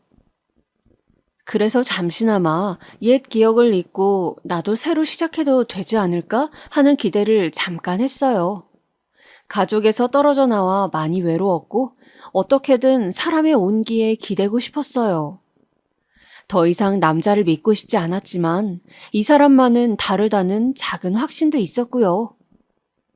그렇게 만남을 이어가던 중에 그 사람은 우리가 이제 더 깊은 관계로 이어지길 바랐던 것 같아요. 자신의 아이와 함께 만나자고 했거든요. 처음엔 당황했지만 언젠가는 치러야 할 일이라고 생각했어요. 그리고 사랑하는 사람의 아이면 나도 분명 정을 줄 수 있을 거다, 별일 아니다 라고 대수롭지 않게 여겼죠. 마음의 준비가 차츰 끝났을 때쯤 그 사람의 아이를 만난 날, 어린 남자 아기가 제 앞으로 이렇게 아장아장 걸어오는데요. 우리 아이 생각이 지워지질 않는 거예요. 그 아이의 모든 모습에서 아들의 모습이 겹쳐지면서요. 너무나 괴로워서 아이를 제대로 바라볼 수가 없었습니다. 그 사람에게 털어놓으니 시간이 지나면 차츰 나아지지 않겠냐고 했지만 전 이겨낼 자신이 없더라고요. 그렇다고 아이를 떼어낼 순 없으니 선택은 하나뿐이었죠. 그렇게 그 사람을 떠나보낸 게 마지막이었어요. 한동안 혼자 남아 죄책감과 무력감으로 괴로워하던 저는 재작년부터 보육원을 다니기 시작했어요. 보육원 봉사는 마지막으로 만났던 그 사람이 저에게 알려준 거였어요. 본인도 이혼 후에 아들을 보육원에 보낼까 잠시 고민했었다고. 그렇게 보육원을 한번 찾아가 보았는데 거기서 지내는 어린아이들이 어찌나 딱하던지 마음이 아팠대요. 열악한 상황에서 아이들이 모여 밥을 먹는데 옆에서 챙겨주는 가족이 없는 게 계속 마음에 걸렸다고. 그래서 도저히 자신의 아이를 보낼 자신이 없어서 포기했고 찾아간 그날 돈을 기부하고 나왔다네요. 그 사람과 헤어지고 나서 더욱 헛헛해진 마음에 저는 그가 말했던 보육원을 찾아간 거예요. 사람들이 왁자지껄 모인 곳을 좋아하지 않던 저인데 왜 아이들이 있는 곳에선 마음이 편해지던지. 혼자 살기도 빠듯한 살림이라 작게나마 뜨개질을 시작해서 아이들 가방, 옷, 모자 등을 기부하는 식으로 도왔습니다. 일을 끝내고 돌아와 조용히 뜨개질을 할 때면 이걸 입고 좋아할 아이들의 모습이 떠올라 행복하더군요. 부모를 잃고 사랑이 고픈 아이들을 이렇게나마 보듬어주면서 저는 저를 올가매던 죄책감을 덜어낸 것 같아요. 우리 아이들한테 주지 못했던 사랑을 이렇게나마 베풀면 된다고 여기면서요. 그리고 커가는 아이들을 보면 우리 아이들이 어떻게 커갈지 상상할 수 있었어요. 아이들이 중학교에 간 이후 이사를 가면서 한 번도 보지 못했거든요. 제 마지막 기억 속의 우리 아이들은 당시 보육원에 있던 초등학생 친구들과 비슷한 모습이어서 제 자식을 돌보는 느낌이었죠. 그렇게 1년여 년이 지난 해 겨울에 다쳤던 팔을 통 못 쓰겠더라고요. 화상을 입고서 제대로 치료를 못했던 팔은 보기 싫게 어그러져 있었고 추운 겨울 날씨만 찾아오면 왜 그렇게 곪았던 상처 자국이 욱신거리는지 때마다 치르는 홍역처럼 앓곤 했었어요. 그런데 너무 방치해뒀던 건지 이제는 겉이 아니라 속까지 뻐근한 것 같더라고요. 일을 하면서 밤낮 없이 뜨개질만 하니 너무 무리했나 싶었어요. 그래서 잠시 보육원 봉사를 멈추고 며칠 동안만이라도 쉼을 갖기로 했죠. 그렇게 집에서 조용히 쉬고 있는데 누군가 초인종을 여러 번 누르더라고요. 도통 사람이 찾지 않는 집이라 의아한 마음으로 문을 열어보니 낯설지만 익숙한 얼굴 하나가 보이는 겁니다. 못 본 지 20년이 다 되어 가는데 아무 말 없이 얼굴만 봐도 알 것 같았어요. 분명 딸아이였습니다. 너무 당황해서 아무 말 하지 못하고 바라보는데 딸이 무작정 집 안으로 들어왔어요. 마치 무언가 찾을 게 있는 것처럼, 찾아야 할 게 있는 사람처럼 말없이 방 곳곳을 살피더군요. 저희 둘 다 아무 말이 없어서 방 안에는 낯선 사람의 방문에 놀란 강아지가 연신 짖어대는 소리만 울렸네요. 그렇게 한참을 살피다가 멍하니 있는 저에게 다가와 하는 첫 말은 평생 잊을 수 없던 말이었어요. 네가 엄마야? 네가 엄마 맞느냐고? 자식 새끼들 다 버리고서 멀쩡히 밥도 먹고 잠도 자고 다 했네. 누구는 지옥 속에서 20년을 살았는데 누구는 이렇게 호의호식했네. 그치? 그게 어떻게 엄마야? 네가 어떻게 엄마냐고 묻잖아. 대답해. 대답하라고. 가은아, 내 말 좀 들어봐. 더러우니까 내 이름 부르지 마. 그쪽한테 내 이름 불리는 거 기분 최악이거든. 부르지도 않을 거면서 지어준 거잖아. 일단 앉아서 이야기하자. 진정하고. 진정? 그게 지금 제일 하고 싶은 말인 거지? 아직도 그렇게 혼자서 아무 일 없다는 듯이 차분하다 이거지? 우리 드디어 이렇게 만났는데 당분간은 격하게 인사해줘야 하지 않겠어? 두고 봐. 잠깐만, 가지마, 가은아. 부탁할게. 잠시만이라도 얘기하고 가면 안 될까? 지옥에나 가. 그렇게 예상치 못하게 20년 만에 딸과의 첫 만남이 이루어졌습니다. 훌쩍 커버린 딸은 무슨 말을 해도 분이 풀리지 않을 것처럼 모진 말을 퍼부었고 저는 눈물을 훔치며 가만히 들을 수밖에 없었죠. 제가 무슨 말을 어떻게 할 수 있었을까요? 제가 당연히 감당해야 할 죗값이었으니 아무렇지 않았지만 많이 수척해 보이는 딸의 얼굴과 분노와 화로 가득 차 있던 눈빛이 마음을 떠나지 않더군요. 누구보다 떳떳하게 잘 살고 있길 바랬는데 무슨 일이 있었던 걸까 걱정뿐이었습니다. 그렇게 뜬 눈으로 지새우고선 다음날 일을 마친 후 퇴근하고서 가게에서 나오고 있었어요. 그때까지 정신이 온전치 못해서 당장이라도 쓰러질 것만 같았죠. 그런데 그곳에서 딸이 제 앞에 모습을 보인 겁니다. 어제 인사가 너무 짧아서 또 찾아왔어. 괜찮지? 가은아. 여기서 일하나 보네? 생각보다 우리 가까이에 살았잖아? 말을 끝마치자마자 딸은 가게 밖에 있던 용품들을 미친 듯이 던지고 부수기 시작했습니다. 놀란 저는 있는 힘껏 말려보았지만 이미 이성을 잃은 딸을 멈추는 건 불가능했어요. 가게에서 사람들이 나와 붙잡고서야 간신히 멈출 수 있었죠. 사장이 딸을 경찰에 집어넣겠다는 걸 제가 간신히 애원하고 빌어 말렸습니다. 제 딸이 그런 거예요. 정말 죄송해요. 제가 다 물어드리고 다른 보상까지 원하시면 다 해드릴게요. 한 번만 봐주세요, 사장님. 이렇게 빌게요. 제가 빌고 비는 모습을 보고서야 딸은 아무 일 없던 듯 자리를 떠났습니다. 망가진 물건들을 배상하고 혼자 남아 부서진 용품을 정리하는데 그런 저를 보며 혀를 차는 사람들의 목소리가 들려오더군요.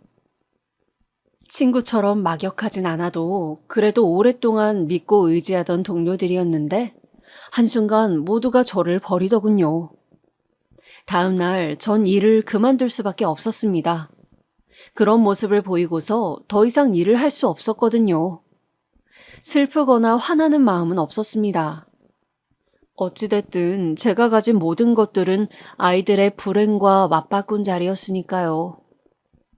첫째가 궁금해져 왔지만 한 번도 모습을 보이지 않았어요.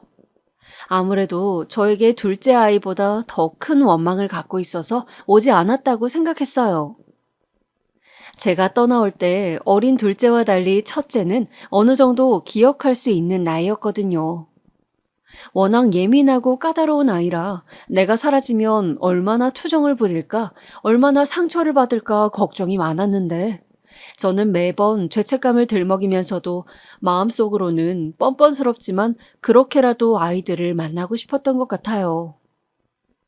그날 이후 둘째는 그렇게 몇 번을 더 찾아왔어요. 집을 찾아와 한참을 초인종을 누르거나 문을 두드리다 가고 잠시 외출이라도 하려면 어디서 기다리고 있던 건지 앞에 나타나 악담을 퍼붓고선 분이 풀리면 사라지곤 했습니다.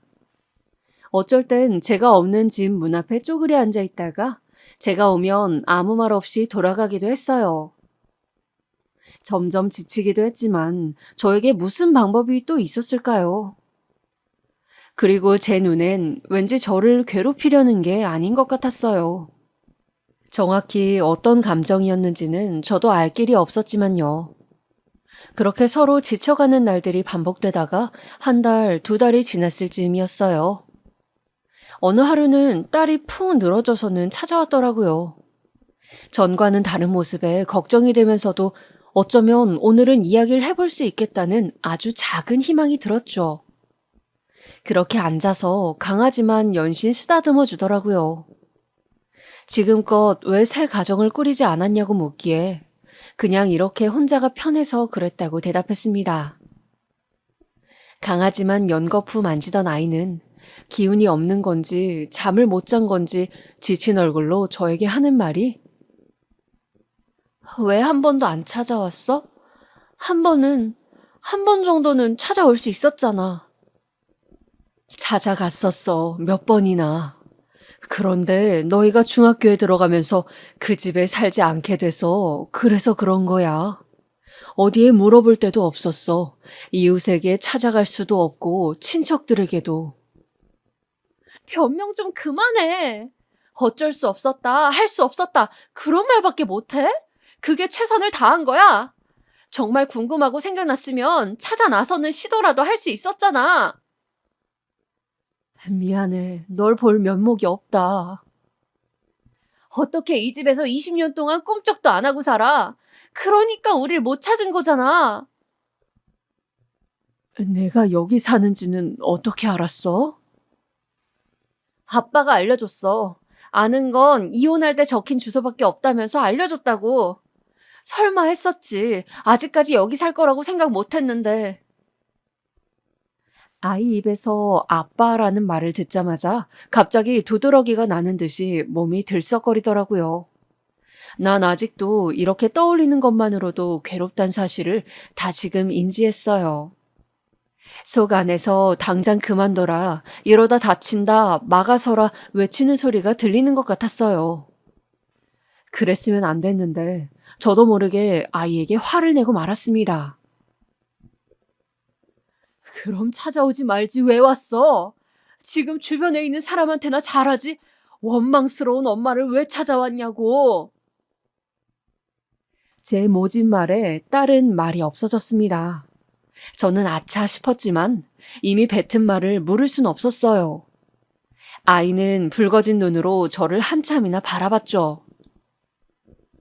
내 말에 상처 안 받았어? 여태 그렇게 나쁜 말만 찾아서 퍼부었는데 끄떡 없냐고. 그래서 이렇게 더 나쁘고 못된 말을 할 수 있는 거야? 나도 아파. 나도 너희가 보고 싶고 그립고 그만큼 괴로웠어. 그렇지만 말할 수 없는 상황이란 게 있다고. 미안해. 아무리 말해도 미안한데. 아빠는 돌아가셨어. 2년 전에. 뭐? 20살이 되고선 오빠도 나도 아빠랑 같이 안 살았어. 엄마가 그렇게 떠났는데 우리가 어떻게 아빠를 전처럼 지낼 수 있었겠어. 남겨진 우리한테도 지옥이었다고. 그 전까지는 어떻게 지냈어? 이혼했지만 남 보기엔 화목한 가정이네 싶을 정도로만 보이게 지냈어. 그 이상 그 이하도 아니야. 누구보다 잘 알 거 아냐. 아빠는 그런 가면이 필요했다는 거. 그래서 우리도 아빠의 이상에 맞춰 훌륭한 구성원이 되기 위해 열심히 공부하고 말도 잘 따랐어. 경제적으로 부족함 없었고 우리에겐 소홀하지만 사지 멀쩡한 아빠도 있었고 새엄마는 있을 뻔하다가 뭐 흐지부지 됐고. 네 아빠는 어떻게 떠난 거야? 그게 궁금하긴 해. 대단하네. 다시 이렇게 만나게 되면 그거 하나는 꼭 말해주고 싶었는데. 아빠는 엄청 아파하다 갔어. 암이 온몸에 퍼졌는데 손 한 번 못 써봤거든. 그 기간 동안 엄청나게 고통스러워했어. 그래도 염치는 있었지. 엄마를 찾진 않더라고. 그냥 우리한테 찾아가 보라고만 했지. 그러면서 떠나기 전에 다 실토하더라. 아빠가 엄마를 괴롭혀서 떠난 거라고. 별일은 아니었던 것처럼 말했지만. 그랬구나. 맞아. 2년 전부터 난 엄마가 여기 있다는 걸 알고 있었던 거야. 나도 엄마처럼 몰래 찾아왔어. 그런데 내 생각보다 너무 편안해 보이더라고. 어딜 가는 건지 주말마다 행복한 얼굴로 짐을 가득 들고서 나서는 엄마가 정말로 꼴보기 싫더라니까. 그래서 안 온 거야. 그럼 왜 이제야 찾아온 거야? 나한테 복수라도 하고 싶었니? 나 이제 곧 있으면 결혼해. 웃기지?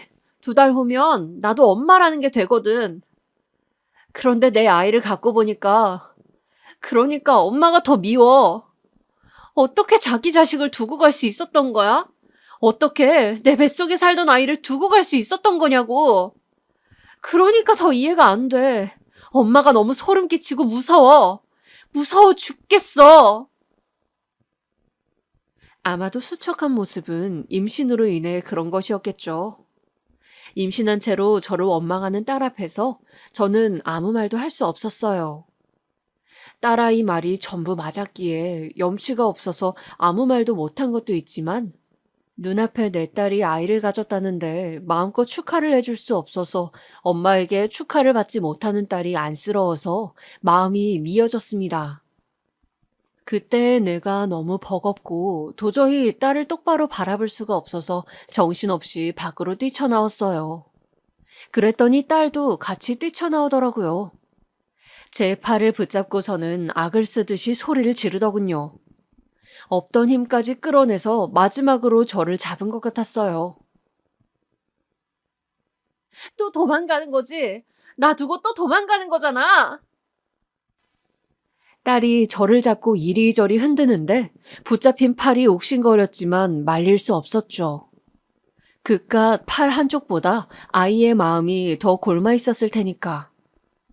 그런데 그때 누군가 와서 딸아이의 팔을 붙잡더라고요. 부모와 자식 간의 연은 시간이 오래 흘러도 언제 어디서든 알아볼 수 있는 걸까요? 딸아이를 처음 봤을 때 그 느낌과 같았어요. 그토록 보고 싶었던 첫째 아들이었습니다. 그만해.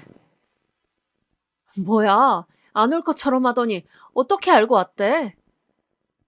그만하라고. 가자. 아들은 오직 딸아이만 보이는 듯이 이야기했어요. 저는 조심스럽게 아들의 팔을 잡았습니다. 뿌리칠 걸 알았지만 지금 잡지 않으면 이 아이들이 금방 나를 떠나갈 것만 같았거든요. 은석이 맞지? 아들은 저를 바라보지도 대답하지도 않고 가만히 멈춰 섰어요. 그러더니 그 자리에서 갑자기 아이처럼 크게 울기 시작하는 겁니다. 저는 당황해서 아이의 손을 잡고 여태껏 한 번 불러보지 못했던 이름만 연거푸 읊조릴 수밖에 없었어요. 이런 데서 이렇게 만나고 싶지 않았는데 조금만 더 있다가 만나려 했는데 왜? 오빠 그게 무슨 말이야? 나중에 만나려 했단 거야? 다신 안 만날 거라며. 아들은 아무 말 없이 한참을 그렇게 서 있었어요. 말을 걸 수 없도록 울고 있기에 그냥 셋이 거리에 그대로 멈춰 서 있었죠. 진정이 된 아들은 조용히 한쪽 바지를 걷어내었습니다. 그 순간 저는 무엇을 보여주려는지 바로 알 수 있었어요. 많이 나아지긴 했지만 그건 분명 어릴 적 화상 자국이었죠. 상처를 멀끔히 없애고 찾아가려 했어요. 거의 돼가고 있었거든요. 엄마가 이걸 다시 보면 미안하다고 할까봐, 또 죄책감 느끼고 울까봐 다 지우고 가려고 했다고요. 아들은 조용히 제 소매를 걷어서 팔을 살폈어요. 조심스레 만져보던 아들은 하염없이 울었습니다. 이야기를 듣던 딸은 기운이 다 사라졌는지 그 자리에 주저앉았기에 데리고서 다시 집으로 돌아왔습니다. 딸은 누워서 눈만 뜨고 있었고 저와 아들은 차 한 잔씩을 앞에 두고 말없이 앉아 있었어요. 그리고 그 자리에서 전혀 생각지 못한 이야기를 듣게 되었습니다. 제가 봉사를 다니던 보육원에서 아들도 봉사를 다니고 있었던 거예요. 제가 아이들에 대한 그리움으로 찾아간 것처럼 아들도 엄마에 대한 그리움으로 찾아간 거였습니다. 자신과 똑같이 엄마가 없는 아이들을 보면서 안쓰러움을 느끼고 자기가 못 받은 사랑을 어떻게든 조금이나마 보여주고 싶었대요. 주말이나 쉬는 평일날마다 간식과 문구용품 등을 가져다 주곤 하는 식으로요. 그런데 하루는 한 아이가 뜨개질한 모자를 쓰고 있기에 귀여워서 아저씨한테 팔라는 식으로 장난을 쳤나 봐요. 그랬더니 아이가 이 모자를 준 할머니가 곧 올 시간이니 기다렸다가 받아가라고 했다더군요. 모자 할머니는 맨날 혼자 와요. 옷이랑 가방이랑 이런 거 주면서 계속 우리 보고 있거나 쓰다듬어 주다가 가거든요. 아이들 말이라 깊이 새겨듣지 않았던 아들은 기다릴 마음이 없었지만 마침 돌아가는 시간이 퇴근 시간과 겹쳐서 조금 더 머물다 가기로 했대요. 그렇게 시간이 지나고 아이가 말했던 할머니가 보육원으로 들어오는데 기분이 이상했다고 하네요. 뭔가 낯이 익은 그런 기분으로 가만히 바라보고 있었는데 그분이 아이를 씻기려고 소매를 벗는 순간 커다란 화상 자국을 보고서 그대로 울음을 터뜨릴 수밖에 없었답니다. 그게 바로 저였던 거예요. 아이는 아직도 화상 자국으로 저와 그때의 시간을 기억하고 있었어요. 자신의 다리에 난 화상 흉터를 보면서 한 번도 잊지 않았던 거예요. 같은 날 생겨난 똑같은 상처가 우리 둘의 시간을 아직도 이어주고 있는 것처럼요. 아들은 제 이름을 확인하고 나서 엄마라는 걸 확신했지만 차마 찾아올 순 없었다더군요. 제가 원하지 않을까봐 예전에 아빠와의 기억을 다 잊고 지금의 생활에 만족하며 살고 있을 수도 있는데 자기가 그 안정을 깨트릴까봐 겁이 났다고 하네요. 그래서 그때부터 제가 어떻게 살고 있는 건지 주변을 배회하며 알아보았대요. 제가 일하는 가게에 와서 들키지 않게 멀리서 지켜보며 걸음을 함께하고 딸도 아들도 멀리서 저를 계속 지켜보고 있던 거예요. 하지만 본인 생각과 달리 너무나 고요히 생기 없이 살고 있는 저를 보며 옛 기억이 많이 떠올랐다더군요. 그래서 그 시간 동안 저를 다 용서했대요. 용서라는 말 기대한 적 없는데 그날은 모든 게 현실에 일같지 않았네요. 아직도 기억나요. 아빠가 엄마를 때릴 때면 난 항상 가은이 방으로 가서 꼭 껴안아 줬거든. 나도 무서운데 조그만 가은이는 더 무서울까 봐 아무 소리도 못 듣게 껴안아 줬지. 난 기억 안 나. 모르긴 몰라도 그때부터 오빠인 척을 하고 싶었던 거겠지. 그랬구나. 난 몰랐었어. 내가 그때 너희를 더 살폈어야 했는데. 아빠는 그렇게 한참을 모질게 때리고선 아무렇지 않은 얼굴로 방에 들어와 나랑 가은이를 토닥여줬어요. 다 끝났다고, 미안하다고. 어린 마음엔 사과하고 반성하는 아빠가 어른처럼 느껴졌었거든요. 엄마가 떠나고서 그제야 안 거예요. 우리가 미안해야 할 사람은 따로 있었는데 너무 늦어버렸다고. 아들은 이런 이야기들을 동생에게 털어놓을까 했지만 마음 약한 동생이 더 힘들어할까봐 엄마를 찾아가서 흔들어 놓을까봐 한 번도 말하지 않았대요. 그런데 제가 보육원 봉사를 그만두자 불안해진 아들은 딸에게 제 집 주소를 물어보았고 딸은 이를 알려주다가 다시 옛 기억이나 저를 찾아온 거였어요.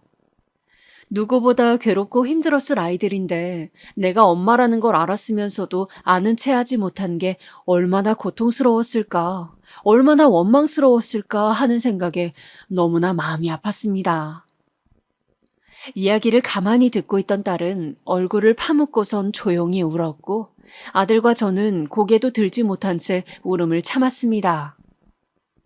어디서 잘못된 건지 어디부터 시작된 건지 모를 눈물들이 끊임없이 흘러나왔어요. 다만 아무도 이해하지 못할 지난 나의 세월들을 알아주고 이해받은 것 같아서 마음속 깊은 곳에 응어리들이 사라지는 느낌이었습니다. 이기적일지언정 제 아픔을 누군가에게 치료받고 싶었던 것 같아요. 그런 저에게 이 만남은 기적 같은 일이 아니었을까요? 그날 아들과 딸은 저희 집에서 잠들었습니다. 얼마 만에 느껴보는 아이들의 온기인지 아들과 딸은 쉽게 잠이 오지 않는지 아님 하고 싶었던 말이 많았는지 오랜 이야기를 나누더라고요. 제가 낄 자리가 아닌 것 같아 조용히 누워 듣기만 했어요.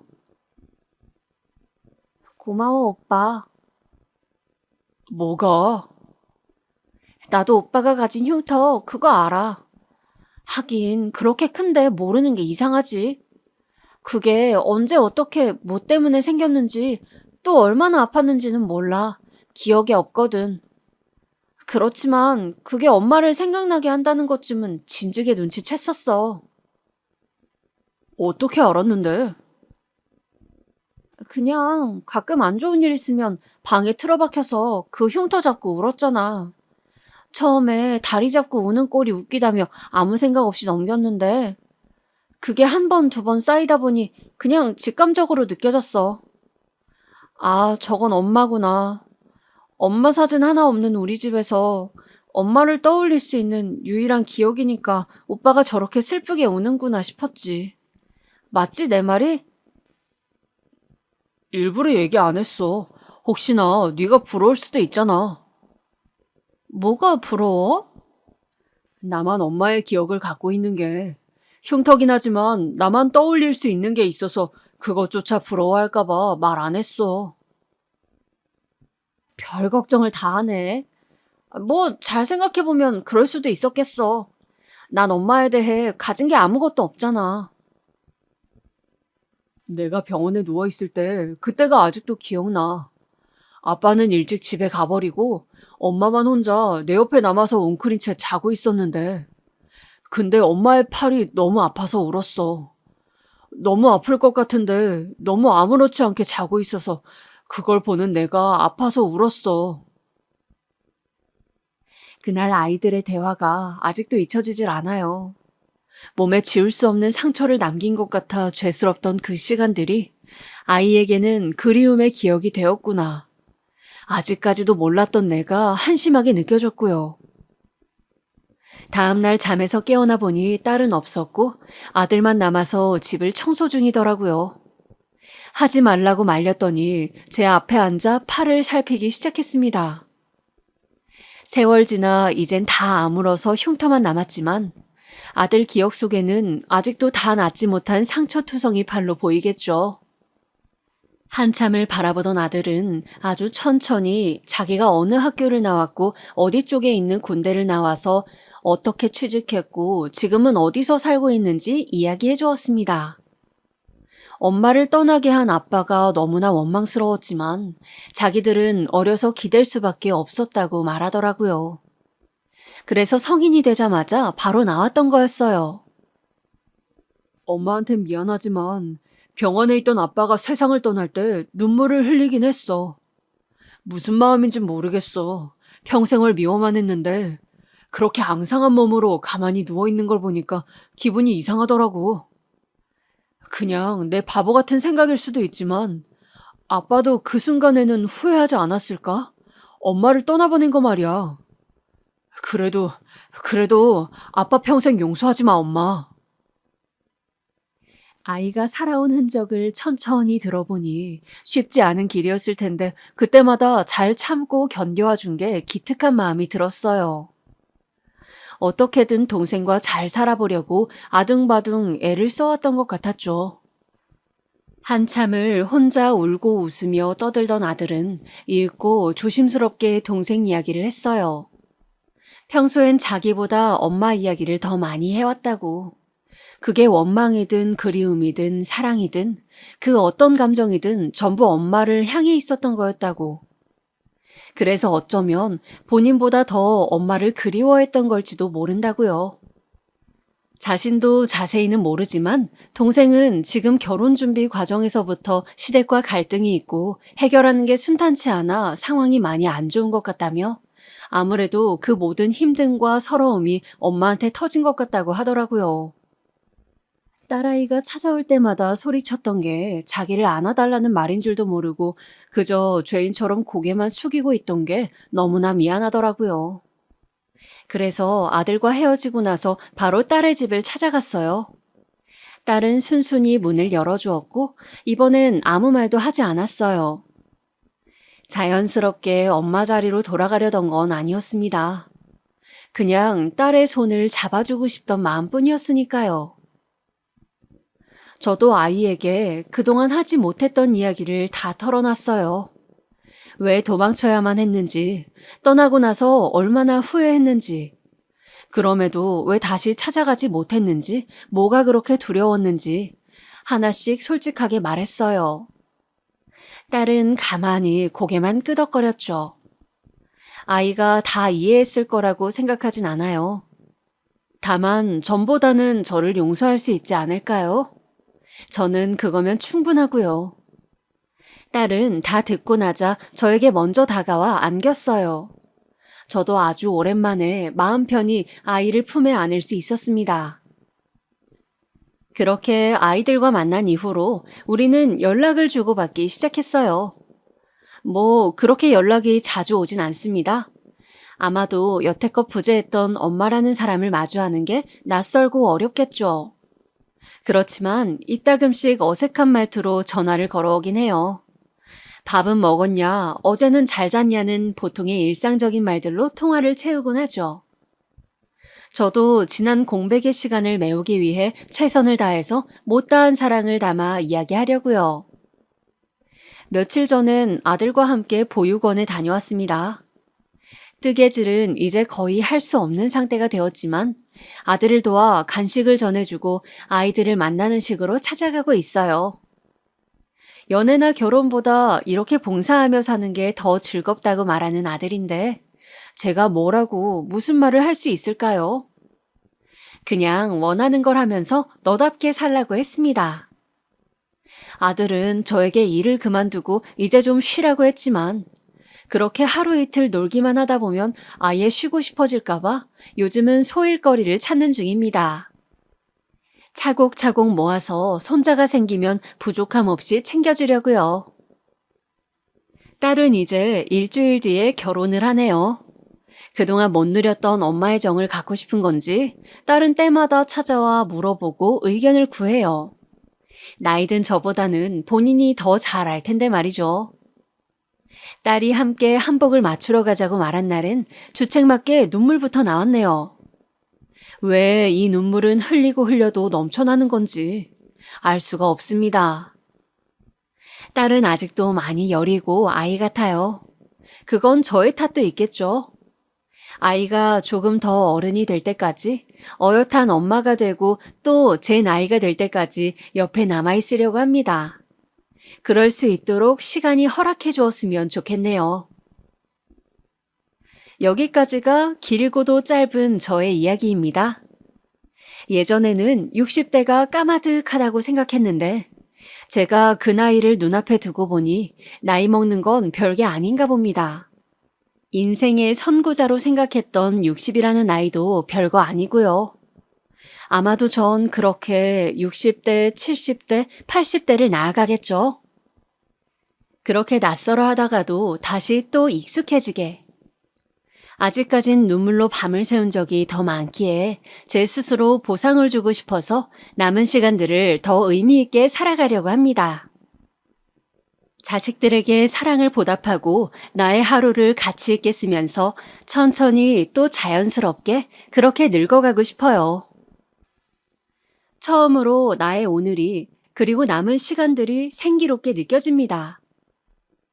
지금까지 제 이야기와 함께 해준 여러분의 하루도 그런 나날들이 되길 바랍니다. 읽어주셔서 감사합니다.